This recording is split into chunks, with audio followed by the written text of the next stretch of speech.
তো কি অবস্থা সবার? গতকাল রাতে মুক্তি পেয়ে গেল তাণ্ডবের টাইটেল ট্র্যাক। যে টাইটেল ট্র্যাকটা আসলেই একটা ধামাকা ছিল বলা চলে। কোনো রকম পূর্বাভাস ছাড়াই যে এত বড় একটা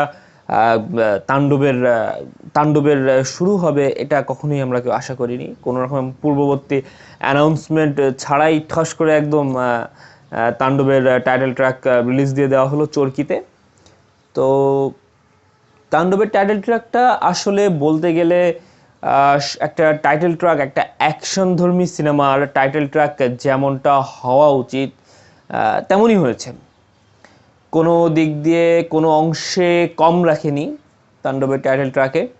যদিও টাইটেল ট্র্যাকের লেন্থটা খুবই ছোট, প্রায় 1 মিনিট 40 সেকেন্ডের মতো বোধ হয়, খুবই ছোট। তারপরেও তাণ্ডবের টাইটেল ট্র্যাকটা আসলেই বেশ ভালোই উপভোগ্য হয়েছে আর কি, বেশ ক্যাচি। প্রথম যেবার ফোরকাস্ট রিলিজ হয় মানে টিজার আর কি, তো তখন সেখানে কয়েক জায়গায় আর কি এই টাইটেল ট্র্যাকটা বাজতে শোনা যায় আর কি, কয়েক জায়গা বলতে বেশ অনেকখানি জায়গাতেই ব্যাকগ্রাউন্ড মিউজিক হিসেবে এই টাইটেল ট্র্যাকটাই বাজে। তো তখনই বেশ ক্যাচি লাগে আসলে, যে শুনতে খুবই ভালো লাগে। তো এবার টাইটেল ট্র্যাকটা শুনে আসলে বেশ ভালো লাগলো। আর এইটা যদি সিনেমা হলে হয় তো সিনেমা হলে বেশ ভালোই উপভোগ্য হবে, টাইটেল ট্র্যাকটা শুনে সেরকমই মনে হলো। তো ইতিমধ্যে আমরা সবাই জেনে গিয়েছি তাণ্ডব সিনেমায় শাকিব খানের ক্যারেক্টারটা একটা সাইকোটিক টাইপের একটা ক্যারেক্টার হবে। তো সেটা সিনেমার ওনার লুক দেখেই প্রথমে আন্দাজ করা গিয়েছিল যে চুল ছোট ছোট, মুখে দাড়ি, মানে এই লুকটা। আর মেকআপ করে তার মুখের স্কিন কালার, বডির স্কিন কালারই একটু কালো কালো করে ফেলা হয়েছে। তো সব দিক দিয়ে দেখে বোঝা যাচ্ছে তার ক্যারেক্টার একটা সাইকোটিক ক্যারেক্টার হবে।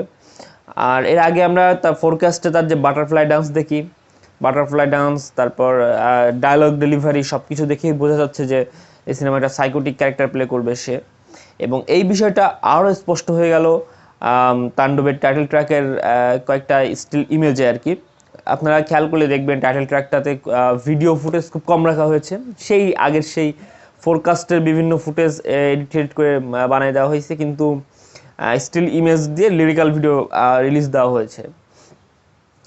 মনে হয় এখানে মিউজিকের সঙ্গে এমন কোনো কিছু আছে সিনেমাতে, ফিল্ম ভার্সন যেটা আর কি, যেটা এখনই রিভিল করতে চাচ্ছে না, স্পয়লার হয়ে যেতে পারে, এজন্য হয়তো বা তারা এই লিরিক্যাল ভিডিও রিলিজ দিয়েছে। তো এখানে একটা স্টিল ইমেজে আমরা যেটা দেখি, শাকিব খানের যে লুকটা এবং যেটা ক্রেজি একটা হাসি দেয়, এটা জাস্ট দেখে মাথা নষ্ট, যে এই রে কী রে ভাই, এটাই সেই শাকিব খান। আমাদের মানে আমি বিশেষ করে প্রত্যেকটা বারে এই তাণ্ডবের যে কয়েকটা পোস্টার থেকে শুরু করে ফোরকাস্ট বা এই টাইটেল ট্র্যাক বলেন, লুক বলেন, যেটাই আমি দেখছি সেটা দেখেই বারবার একটাই কথা মনে আসছে, এটা কি সেই আমাদের সেই শাকিব খান?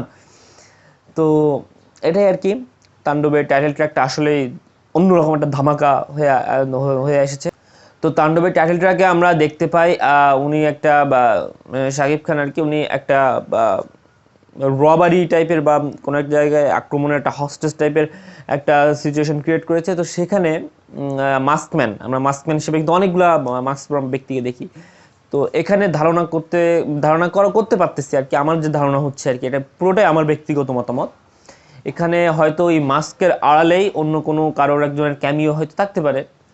তো এটাই আর কি। তবে এখানে যে কথাগুলো শোনা যাচ্ছে যে শাকিব খানের সিনেমায় সিয়াম আহমেদের ক্যামিও বা ইমনের ক্যামিও, তো এগুলা আসলে আমি কতটা যৌক্তিক হবে বলে আমি মনে করি না। কারণ বাঘের সঙ্গে বিড়ালের যুদ্ধ হয় না, বাঘে বাঘে যুদ্ধ করতে হয়। তো এই জন্য শাকিব খানের সিনেমাতে যদি আমরা কোনোভাবে তুফানের ক্যামিও দেখতে পাই, বা সুরঙ্গের মাসুদের ক্যামিও দেখতে পাই, বা আফরান কোনো একটা ক্যারেক্টার যদি এখানে আসে, তাহলে অবশ্যই একটা বেশ ধামাকা বা একটা অন্যরকম একটা পরিবেশ তৈরি করবে সিনেমা হলে, এটা নিশ্চিত।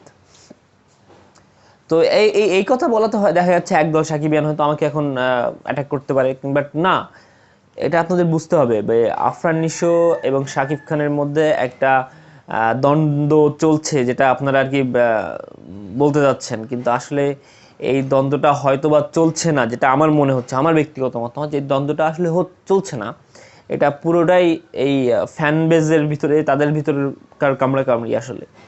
তো এই বিষয়টা ক্লিয়ার করার জন্য হলেও এখানে আফরান নিশোর ক্যামিও দরকার আছে।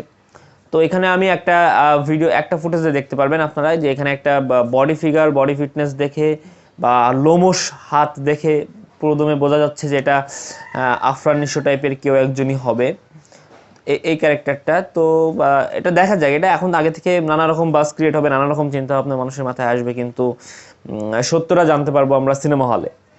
তো এই ছিল তাণ্ডবের টাইটেল ট্র্যাকের রিভিউ, যেটা পুরোটাই আমার ব্যক্তিগত মতামত। সব মিলিয়ে পুরো ধামাকা হয়েছে। আমি তো অলরেডি 7-8 বার শুনে ফেলছি হেডফোন লাগায়, অনেক অনেক অনেক জোস, এরকমটা আশা করিনি কখনোই।